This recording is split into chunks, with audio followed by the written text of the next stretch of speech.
Friends, அஸ்ஸலாமு அலைக்கும். இன்றைக்கி நம்ம பார்க்க போகிற ரெசிபி என்னென்னா, ஒரு மாவை வச்சே நம்ம 4 ரெசிபி செஞ்சிடலாம். இந்த ஒரு மாவு நம்ம ஆட்டி வச்சுக்கிட்டா போதும். மார்னிங்க்கு, டின்னருக்கு, அப்புறம் ஸ்நாக்ஸுக்கு இந்த பிரச்சனை இல்லை, டக்கு டக்குன்னு செஞ்சிடலாம். இந்த மாவுடைய ரெசிபி அளவுகள் என்னென்னு நான் கமெண்ட் பாக்ஸில் உங்களுக்கு பின் பண்ணி வைக்கிறேன். செக் பண்ணி பார்த்துக்கோங்க, எவ்வளோ அளவு போட்டு எப்படி அரைக்கணுங்கிறத. இந்த மாவை வச்சு நம்ம வெள்ளாப்பம் சுடலாம், கிறிஸ்பியாக தோசை சுடலாம். அதே மாவில் நம்ம கருப்பட்டி பாலை கரைச்சி ஊற்றி நம்ம அதில் குழிப்பணியாரம் சுடலாம், அப்புறம் இனிப்பு ஆப்பம் சுடலாம். இந்த ஒரு மாவை மட்டும் ஆட்டி வச்சுக்கிட்டா நம்மளுக்கு ரொம்ப ஹெல்ப்ஃபுல்லாக இருக்கும்.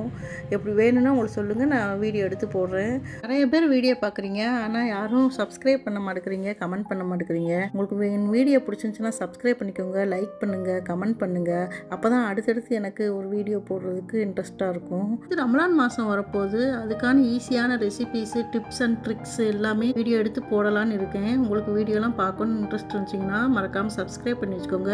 உங்கள் ஃப்ரெண்ட்ஸ் அண்ட் ஃபேமிலிக்கும் ஷேர் பண்ணி விடுங்க. இப்படியே ரமலான் மாதத்தில் நம்ம ஆரோக்கியமாக நோன்பு வைக்கணும், நிறைய அமல்கள் செய்யணும் அப்படின்னு நீங்களும் எனக்காக துவா செஞ்சுக்கோங்க. நானும் உங்கள் எல்லாருக்காகவும் அதிகமாக துவா செய்கிறேன். போடக்கூடிய வீடியோ உங்களுக்கு பிடிச்சிருக்கா, பிரயோஜனமாக இருக்கா அப்படிங்கிறத எனக்கு கமெண்ட் பாக்ஸில் சொல்லுங்கள். வேறு எந்த மாதிரி வீடியோ வேணுனாலும் எனக்கு கமெண்ட் பாக்ஸில் சொல்லுங்கள், நான் போடுறதுக்கு முயற்சி பண்ணுறேன். வீடியோ பிடிச்சிருந்துச்சுன்னா மறக்காமல் ஒரு லைக் போட்டுருங்க. அடுத்த ஒரு இன்ட்ரெஸ்டிங்கான வீடியோவில் பார்க்கலாம். இவ்வளவு நேரம் பொறுமையாக பார்த்தவங்களுக்கு ரொம்ப ரொம்ப நன்றி. அஸ்ஸலாமு அலைக்கும்.